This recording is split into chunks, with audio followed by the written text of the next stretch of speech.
CEO blames black driver for crash. Dashcam audio changes everything. The silver Mercedes-Benz came out of nowhere, slicing through the rain like a bullet. Screeching tires echoed across the intersection as the SUV slammed into the side of a battered Honda Civic. In an instant, metal crumpled, glass shattered, and the world changed. For Malik Johnson, the world had already been crumbling long before the crash. He'd just come off a 12-hour shift delivering groceries in South Dallas. A single father, 3 months behind on rent and barely holding on. His Civic, 12 years old and over 200,000 miles, was his last thread to survival. He called it Grace. She wasn't pretty, but she ran. Tonight, Grace didn't stand a chance. The Civic spun from the impact, landed sideways in the rain-slicked road, steam rising from the hood like a ghost leaving the machine. Malik's head slammed into the window, blood trickling from a gash near his temple. He blinked against the spinning lights, confused, dazed, trying to breathe. Then he saw the man step out of the Mercedes. Tailored suit, Rolex, loafers too clean to ever know dirt. Michael T. Carrington III, billionaire CEO of Carrington and Wolff Holdings, featured on the cover of Forbes. Known for luxury developments, ruthless takeovers, and controversy, a name that made investors cheer and workers curse. Carrington didn't check if Malik was okay. He didn't even glance at the crumpled Civic. Instead, he pulled out his phone, already dialing. "Yeah, it's Carrington. I need PD and legal here now." Sirens screamed in the distance. Malik stumbled out of his car, clutching his ribs. "You ran the red light, man. I had the green. I was already—" Carrington raised a hand sharply, like swatting away a beggar. "Don't even think about starting with that. You veered into my lane. I've got witnesses. You're going to take the blame, got it?" "What?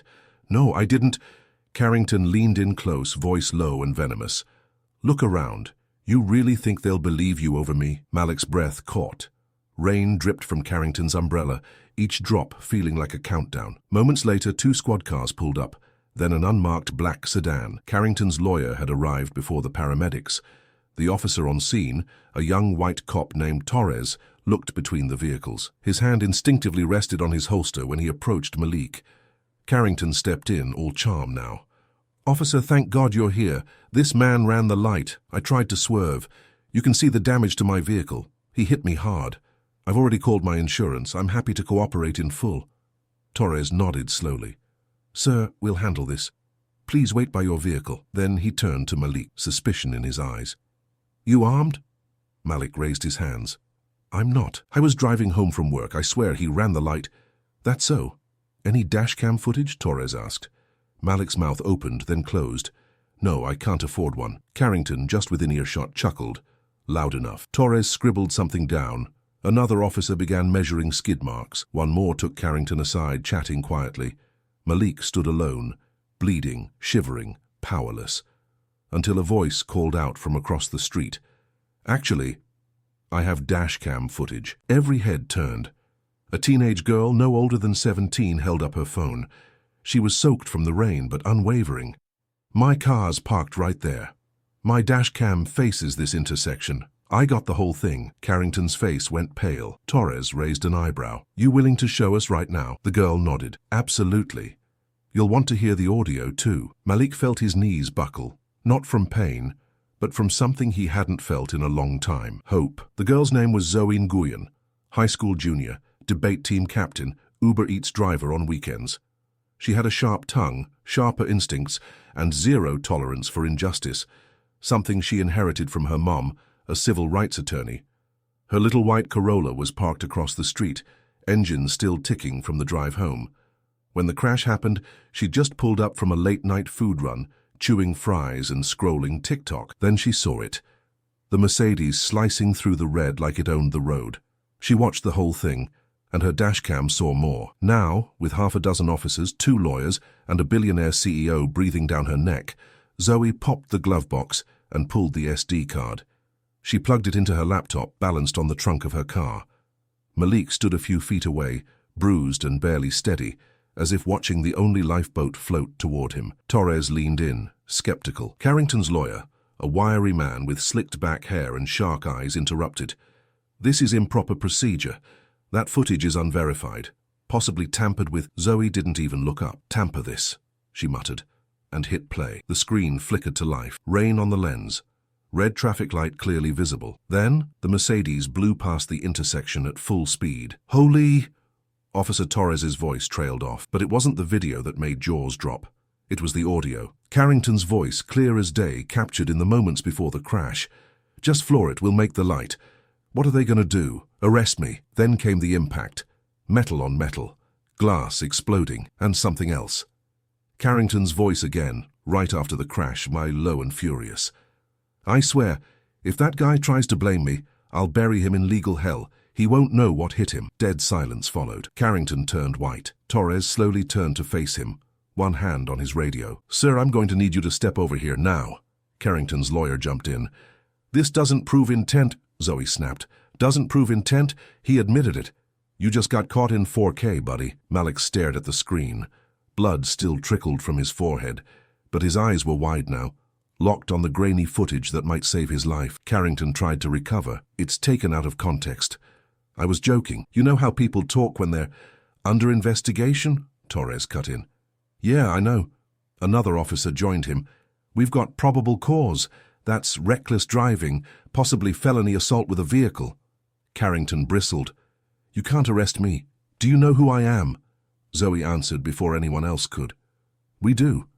That's why we hit record. From the back of her Corolla, she pulled out a second phone. She'd been live streaming everything to her 82,000 TikTok followers, and it was already going viral. A new siren cut through the air, this time an ambulance. EMTs rushed toward Malik, finally giving him the care he needed. One of them paused to glance at the laptop still playing the crash, eyebrows raised. Even the paramedics were starting to realize this wasn't just a car accident.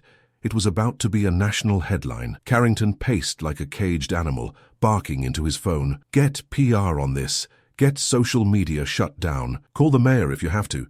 But the storm had already broken. Within minutes, Zoe's clip was all over Twitter, Instagram, TikTok. Carrington crash was trending. CEO caught lying had over 2 million views before the ambulance even left the scene. And Malik, for the first time all night, he smiled. Not because his car was totaled, not because justice was guaranteed, but because the world was watching. And this time, they were watching the truth. By sunrise, Malik's name was on every major news outlet, but not as a suspect. He was the survivor, the man nearly steamrolled by privilege, saved only by a teenager's dashcam and impeccable timing. CNN aired the footage on loop. MSNBC ran a chyron. CEO caught on dashcam, they won't arrest me. Even Fox News, often slow to criticize corporate elites, couldn't ignore it. The story was too explosive, too damning, too perfect. Malik lay in a hospital bed at Parkland Memorial, ribs wrapped in gauze, a small bandage above his right eye. His phone buzzed non-stop. Reporters, lawyers, activists, some genuine, some chasing the next viral headline. His daughter, Amara, sat curled in the visitor's chair beside him, clutching a worn stuffed rabbit. She was 6, too young to understand what had happened, but old enough to sense her dad was hurting. Are we going to be okay now, Daddy? Malik squeezed her hand. Yeah, baby. I think we are. Across town, the Carrington estate was in lockdown. The sprawling mansion, usually lit like a museum, sat dark behind its iron gates. Paparazzi hovered like vultures. Carrington hadn't been arrested yet, but the court of public opinion had already sentenced him. His company, Carrington & Wolff, issued a brief statement. We are aware of the incident and conducting a full internal review. Stock dropped 9% by noon. Then came the real bombshell. Zoe's livestream had been mirrored, saved, reposted by thousands. Among them, a former Carrington employee named Deshawn Price, who tweeted a 2-minute clip of a conversation he'd secretly recorded 2 years prior. In it, Carrington laughed about driving like a maniac and bragged about getting cops to look the other way. He even joked about almost running down a homeless man in San Francisco. The internet exploded. Within 24 hours, 2 more whistleblowers stepped forward. A former chauffeur, a corporate assistant. Both confirmed Carrington's long history of reckless behavior, not just behind the wheel, but in boardrooms, bars, and back alleys. Malik watched it unfold from his hospital bed, stunned. This isn't just about me, he told Zoe during a FaceTime call. You blew the whole thing open. Zoe shrugged, smiling. Nah, We did. Their bond had solidified in ways neither expected. Different worlds, a struggling black father and a Vietnamese-American teen, yet aligned in purpose. Truth, accountability, and a little vengeance, served publicly. Later that day, Malik got a call from a woman named Rachel Lattimore, senior legal counsel for the ACLU. "We'd like to represent you," she said, "not just for damages and for civil rights violations, unlawful targeting, systemic negligence. This could set precedent." Malik's hands trembled. He had no money, no power. And now suddenly, the country was watching him stand up to a billionaire. But just as it seemed the scales were finally tipping, Carrington launched a counterattack. His legal team filed a lawsuit against Zoe for unauthorized recording, defamation, and malicious intent. He claimed the dashcam audio was selectively edited and that he'd suffered irreparable harm to his reputation. The message was clear. If Carrington was going down, he'd try to drag everyone with him. Malik sat stunned as he read the headline. Zoe sued after saving him. His lawyer advised caution. Let the courts handle it, but Malik couldn't. Not this time. He made a decision, one that would set the next phase of the storm in motion. He picked up his phone, hit record, and posted a video that would ignite millions. "My name is Malik Johnson. I'm the man that CEO Michael Carrington nearly killed, and now he's trying to silence the girl who saved me. We won't let that happen. If you believe in truth, stand with us." It was raw, unedited, honest, and it went viral in under an hour. The war had officially begun. Malik's video cracked 5 million views by nightfall. Celebrities retweeted it. Activists shared it with the hashtag #StandWithZoe. Donations poured into a legal fund started by Zoe's classmates, over $220,000 in 24 hours. But Carrington wasn't bluffing. His team filed for an emergency injunction to have all footage involving him removed from social media, citing privacy violations. He also hired a reputation management firm notorious for burying scandals with aggressive smear tactics. And then came the smear campaign. First, they went after Malik. A leaked article on a fringe blog claimed Malik had a criminal record. Technically true, but misleading. At 19, he'd been arrested during a peaceful protest. No conviction, no jail time. Just a mugshot they splashed across headlines to stir doubt. Then they spun a narrative. Was Malik Johnson chasing a payout all along? Cable pundits picked it up. "We're just asking questions," they said, as if pretending objectivity. But the damage was real. Malik's GoFundMe saw a sharp dip. Death threats trickled into his DMs. Zoe didn't escape either. An anonymous account posted screenshots from her private Instagram, taken out of context, twisting jokes between friends into something darker. Rumors swirled about her agenda, her real motives. One night, someone threw a rock through her family's living room window. Her mom wanted to pull her out of school. "This isn't your fight," she said tearfully. "Let someone else be the hero." But Zoe shook her head. "Not after what I saw. Not after what he did." She wasn't backing down. Meanwhile, Malik began to unravel. He barely slept. His ribs ached, his head pounded. But it was the doubt that hurt the most. The online hate, the whispers from neighbors, the way people stared at him like he was both victim and villain. "Maybe I should just drop it," he muttered one night, sitting with his best friend Marcus on the apartment balcony. Marcus looked at him hard. "You serious? You think anyone else gets this kind of shot? Bro, your voice matters now. You gotta use it." Malik stared at the skyline. Distant thunder rumbled. He thought of Amara, her soft little voice asking if they'd be okay. No, he couldn't drop it. 2 days later, he walked into the offices of the Washington Sentinel, one of the nation's top investigative outlets. Cameras followed him. He gave them everything: medical records, witness accounts, the full story. And the Sentinel did what tabloids wouldn't. They dug deeper. Within a week, they published a 14-page exposé, The Carrington Files. It revealed a pattern of abuses spanning 12 years, cover-ups, NDAs, hushed payouts to injured employees, even a fatal crash in Dubai that was quietly settled out of court. The backlash was nuclear. Major sponsors dropped Carrington and Wolf. 3 board members resigned. Carrington's personal accounts were suspended across major platforms. His attorney quit, citing irreconcilable differences. Public opinion flipped like a switch. And in the middle of it all, Malik and Zoe stood tall, weathered, bruised but undefeated. At a small press conference held on the hospital steps, Malik addressed the nation again. This was never just about me. It's about every person who's been told they're too small to matter, every voice that was silenced. Today we speak louder. Zoe stood beside him, not for the cameras, for the truth. But even as they spoke, Carrington wasn't done. Behind the scenes, his team scrambled for a final move, one desperate play to flip the narrative back in his favor, and it came the next morning, in the form of a leaked hospital report. Supposedly, Malik had drugs in his system the night of the crash. The headlines hit hard. New evidence in Carrington case raises questions. Was the victim really sober? The public gasped. And Malik, he broke. The hospital report swept through media like wildfire. Pundits clutched it like gospel, dissecting every word. Malik Johnson, the humble father, the working-class hero, was he high the night of the crash? The report stated trace amounts of THC in Malik's bloodstream, legally negligible, possibly from second-hand exposure or from a gummy he'd taken days before for back pain, but the damage was done. Carrington's PR machine pounced. A new narrative emerged. Malik Johnson was impaired. The crash was mutual fault. Malik's phone went dark. Friends stopped responding. The GoFundMe flatlined. Even Zoe got quieter. Not because she believed the lies, but because she saw what they were doing to Malik. He couldn't eat, couldn't sleep. He barely left his room, except to kiss Amara goodnight and pretend he wasn't falling apart. His lawyer tried to spin it. It doesn't change the facts. He was hit. The light was red.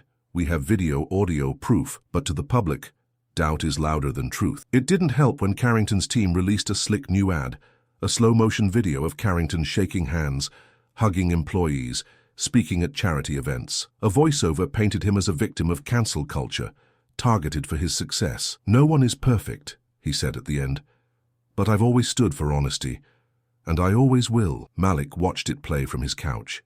He felt sick. "Honesty," he whispered. Zoe showed up at his door 2 nights later. She had circles under her eyes. Her jacket was soaked from rain. He almost didn't answer the knock. "You look like crap," she said. Malik tried to smile, failed. She sat down beside him on the floor, said nothing for a long time. Finally, she reached into her backpack and pulled out a folder. "I hacked the hospital's records." His eyes widened. "What?" She grinned. "Kidding. Sort of. I used a FOIA request. My mum helped." "The leaked report. It's fake. The hospital's official tox screen shows nothing. Carrington's team forged it, or paid someone to write up a fake summary." Malik's breath caught. "Are you sure?" Zoe nodded. "I triple-checked it. Cross-referenced timestamps, lab signatures, everything. We've got the real report, and now we've got him for evidence tampering." For the first time in days, Malik sat up straighter. But Zoe wasn't done. "There's more." She opened a second folder. Inside were bank records, anonymized tips, and one bombshell. A recorded voicemail from a former Carrington staffer admitting they helped leak the fake report. Zoe hit play. Carrington's voice, clear and familiar again. "Just make it look bad enough. People don't need facts, just enough smoke. By the time they figure it out, we'll have moved on." Malik leaned back, stunned. This wasn't just damage control. This was calculated destruction. "I don't want to be famous," he said softly. Zoe looked at him. "You're not. You're necessary." They uploaded everything to a secure drive, shared it with trusted journalists, and just like that, the fire roared back to life. Major news outlets ran the story under a new headline: "Carrington caught fabricating evidence against crash victim." Public sympathy roared back. Activists demanded federal investigations. Politicians weighed in. Even brands who had quietly stayed neutral began distancing themselves from Carrington. And then the final blow landed. The Dallas DA confirmed a grand jury had been convened, and Carrington would be facing criminal charges. Malik and Zoe stood on the courthouse steps the next morning, reporters shouting from all sides. Zoe squeezed his hand. "You good?" Malik nodded. "Yeah." He looked out at the sea of cameras, the world still watching. But this time, the narrative wasn't in question. This time, they were watching justice rise. The trial of Michael T. Carrington III wasn't just about a crash anymore. It was a reckoning. Downtown Dallas became the epicenter of a national conversation. Protesters lined the courthouse steps, holding signs that read, "We believe Malik," and "Dashcams don't lie." News trucks crowded every street. Courtroom sketches made the front page of the New York Times. Malik sat at the plaintiff's table, suited in navy blue, hands trembling beneath the desk. Beside him, Zoe took notes like a seasoned paralegal, though she wasn't allowed to speak in court. Her mum, now officially part of Malik's legal team, led the charge. Carrington sat across the room, confident, composed, flanked by 5 attorneys in tailored suits. He wore a soft blue tie and a calm smirk, as if he believed the world would forget everything the moment he walked out free. The prosecution wasted no time. They played the dashcam footage on day 1. The courtroom went dead silent as Carrington's voice filled the speakers. "Just floor it. What are they going to do? Arrest me?" Then came the forged hospital report. Then the voicemail leak. Then testimony from Carrington's own former employees, who detailed years of reckless behavior, cover-ups and threats. The jury looked stunned. Even the judge, a seasoned veteran, seemed unsettled. Carrington's defense? Denial. Deflection. A carefully crafted persona of a misunderstood man in the public eye. His lawyers argued the audio was taken out of context, the forged report was a rogue contractor, and that Malik contributed to the crash by driving a mechanically unstable vehicle. But it didn't hold. When Zoe was called to testify, the room leaned in. She stood with quiet authority, recounting the night of the crash, the fear, the decision to speak up, the threats that followed, and her unwavering belief in what she saw. "My dashcam didn't lie," she said. "But even if it had failed, I would have told the truth anyway." The courtroom applauded before the judge could bang the gavel. Malik took the stand next. His voice shook at first, but as he spoke, something happened. The room leaned closer. He told them about Amara, about delivering groceries to make ends meet, about Carrington's threat.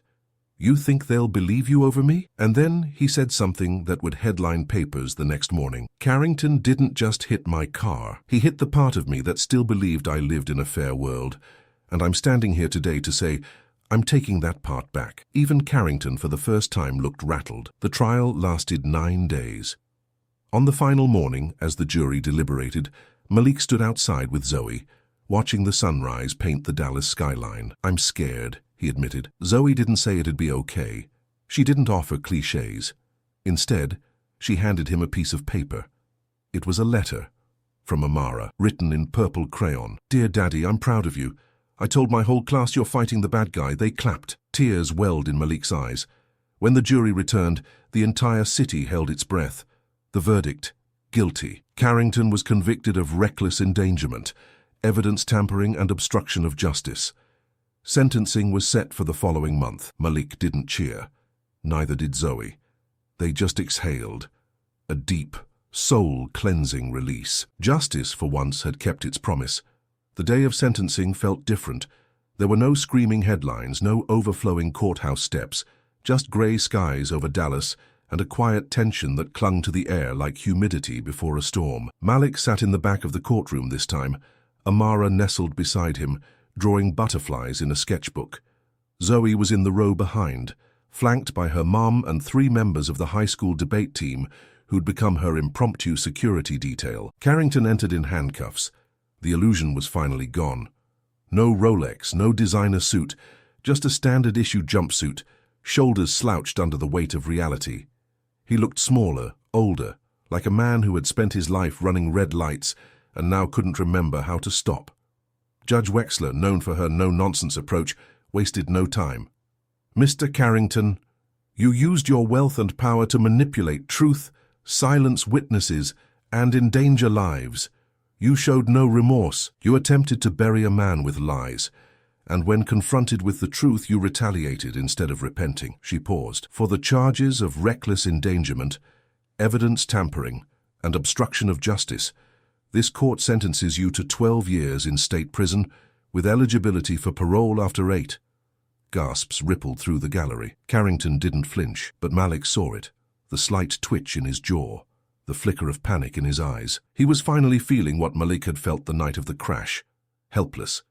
As bailiffs led him away, Carrington's eyes locked with Malik's. For a brief second, Malik saw something that startled him. Not hate, not defiance, just emptiness. The kind that comes when a man realizes no amount of money can undo the truth. Outside the courtroom, reporters rushed toward Malik for a statement.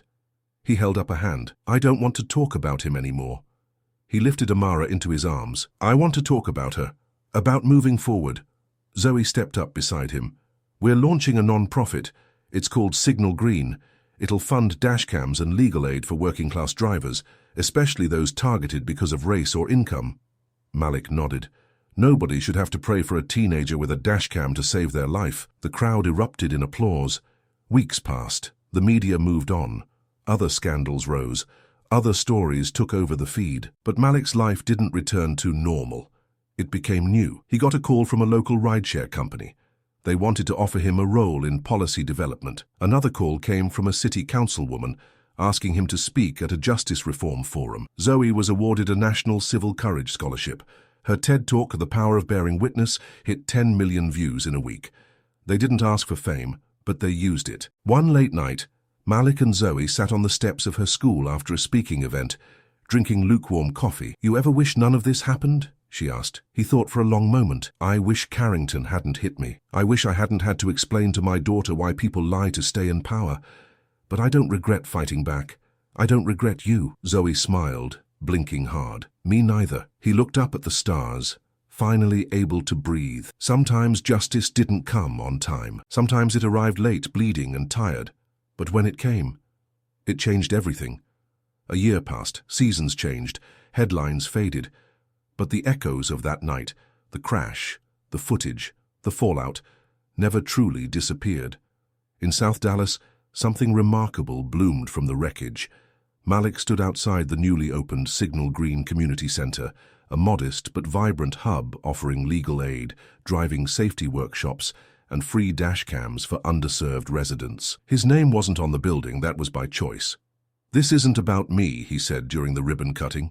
"It's about us. Every person who ever felt like their truth didn't matter. Now it does." Inside, walls were covered in murals painted by local teens. One depicted a man holding his daughter's hand as they crossed a street lit by a glowing green traffic light. In the background, a white Corolla sat parked, camera blinking red. Zoe's idea. She had taken a gap year before college, not to travel or rest, but to grow Signal Green into something lasting. She spoke at universities, policy panels, even testified before Congress on tech accessibility and vehicle accountability. And while she remained humble in interviews, one quote from her TED Talk stuck with millions. "Cameras didn't save the world, people did. People who refused to stay silent when it mattered." As for Carrington, he served his time in silence. No interviews, no statements. Occasionally, someone would snap a blurry photo of him working kitchen duty or picking up trash along the prison yard. But the world had moved on. His companies rebranded, distanced themselves, and tried to rinse the stain from their legacy. But people remembered. The footage, the voice, the arrogance, and the moment it all collapsed under the weight of truth. One evening, Malik was invited to speak at Amara's elementary school. Career night. He hesitated at first. What could he say? When it was his turn, he stepped up with shaky hands and cleared his throat. "I used to deliver groceries. I still do sometimes. I used to be scared I'd never be heard. But then something happened that changed me. Someone powerful hurt me, and for once the world listened." He paused. "My job now is to make sure it listens to others too." Afterward, Amara hugged him tight. "You were the coolest one, Daddy." Malik laughed through tears. "You really think so?" She nodded. "Zoe said we're warriors." He looked across the room, saw Zoe standing by the door, arms crossed, smiling proudly. "Yeah, baby," Malik whispered. "We are." The Civic was long gone, crushed and recycled, but Malik kept a piece of the cracked rearview mirror in his jacket pocket, a reminder of where he'd come from, of what he'd survived. Late at night, when the city quieted and Amara slept, Malik would sit on the balcony and hold that broken glass, watching the streetlights blink below. One red, one yellow, one green, and somewhere in the distance, the faint hum of traffic, life moving forward. Because sometimes it takes a crash to build a movement, and sometimes the most powerful voice in the world is the one that refuses to stay silent, even when no one's listening. If this story moved you, if you believe that truth still matters, share this video. Let the world know that no one is too small to be heard. And if you've ever felt invisible, know this: your voice can change everything.